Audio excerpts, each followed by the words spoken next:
Hi guys, we are here for our third lesson, writing linear and exponential equations from a table for our second unit, which is linear versus exponential. Essential question: how do I write the equation of a linear or exponential function from a table? So let's just look at the what the equations look like. So for linear, it's y equals mx plus b, where m is my common difference and b is my 0th term. Okay, and then exponential is y equals a times b to the x, where a is my 0th term and b is my common ratio. Okay, so not too bad so far. Just definitions that we've gone over before. I'm going to slide this up just a little bit so we have room here. Okay, so what we're going to do is state the common difference, or three things. We're going to state the common difference or factor. That's common ratio. Also, factor is another word for ratio of each. The starting point, so my 0th term, and then we're going to write an equation of the function. Okay, so we'll go ahead and start with problem A. So I have a 0th term already here. If you'll look, there's my 0th term. So I'm just going to write that down. 0th term is 1/2. Okay, now I want to see what's happening between here and here and here and here. So I'm not going to look at the fractions because we all know I'm really bad at fractions. So we're just going to kind of go to the numbers right now. We're going to go between 2 and 8. So how do I get from 2 to 8? Well, I can add 6, right? 2 plus 6 is 8. So is 1/2 plus 6 2? Well, 6 plus 1/2 is 6.5. So I guess we're not adding the same number every time. So let's look, how else can we get from 2 to 8? Well, I can multiply by 4, I'm pretty sure. 4 times 2 is 8. Now let's see if it works for the rest of the cells, because it's got to be the same, remember? So 1/2 times 4 equals 4 divided by 2, which is 2. That's awesome. So that's right. I'm working by 4. Now let's try the 1/8 times 4. Well, that's 4 over 8, which is 1/2. So it works. Okay, so that means I have a common ratio of 4. So if I have a common ratio, that means it's exponential, and it needs to be in the form of y equals a times b to the x power. So I'm going to say a, because this is problem A, to the x equals, my 0th term is 1/2 times 4 to the x power. Awesome. And that's it. I put in my common ratio and my 0th term, made sure my x is my variable x is an exponent, not written on the same level as the 1/2 and the 4th. It is actually the exponent, so it's looking good. So now we're going to go to problem B, and I still need to know what my 0th term is. Oh, I don't have a 0th term this time. That means I need to figure out what my 0th term is. And in order to do that, I need to find out how I'm getting from 9 to 12 and 12 to 15, 15 to 18, 18 to 21. Well, it doesn't look like we're multiplying because it's not getting a lot bigger every time. It looks like it's staying the same. So it looks like I might be adding 3. 9 plus 3 is 12. Plus 3 is 15, plus 3 is 18, and plus 3 is 21. So that means I have a common difference of plus 3. So how do I get to my 0th term? Well, I want to ask myself, what do I add 3 to get 9? Or I can say, what is 9 minus 3? I can do the opposite. 9 minus 3 is 6. And then 6 plus 3 is 9.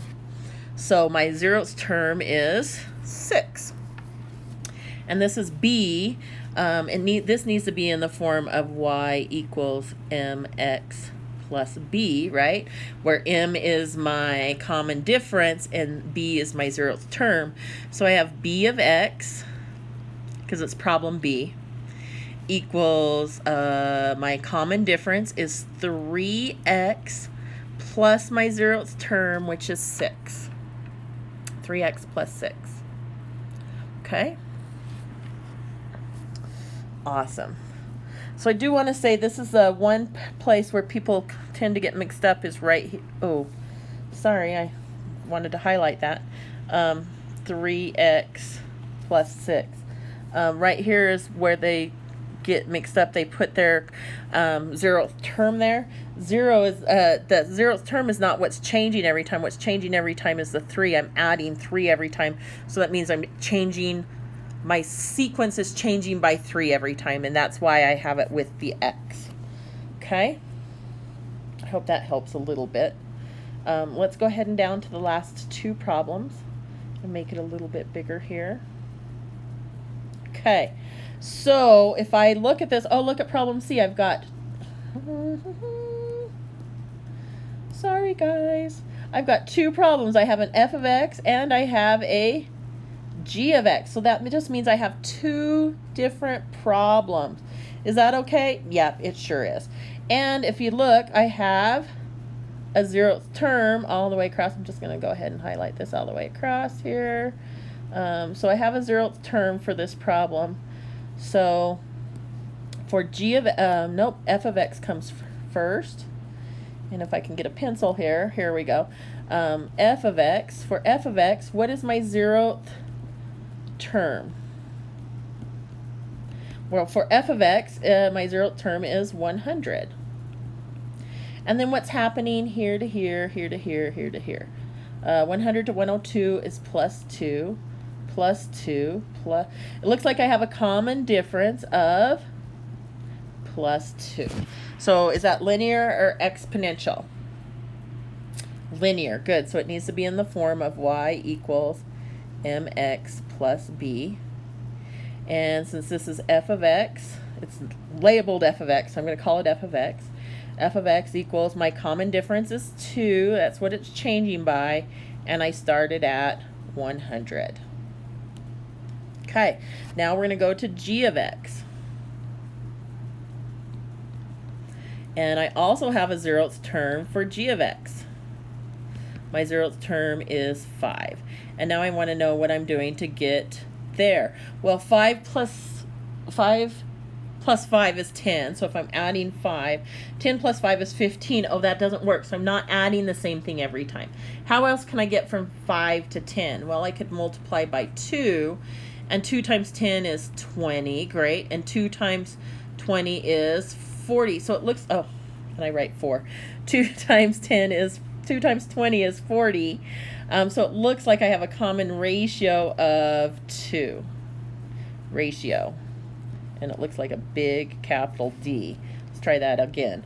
Common ratio. Okay, so that means it's going to be exponential, so it needs to be in the form y equals a times b to the x power. So we've got g of x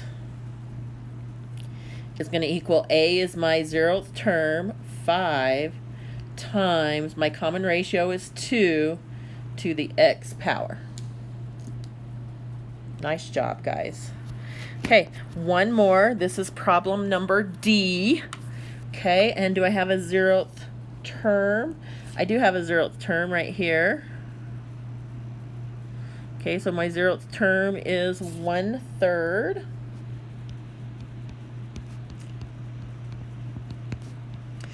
Oh, sorry, 1 1/3. Woo, let's make sure we say that right. So now how do I get from 1/3 to 1 1/3 and 1 1/3 to 2 1/3 to 3 1/3? Well, it looks like I'm adding 1 to 1/3 every time, right? So that means I have a common difference of 1. So that means it's linear. So it should be D. So I'm going to say D of x is going to be 1x plus 1 1/3. Great. Good job, you guys. We'll see you back at the next lesson. You have a couple problems to do as in the Nearpod, and then a quiz on this, and we'll see you in a little bit. Bye.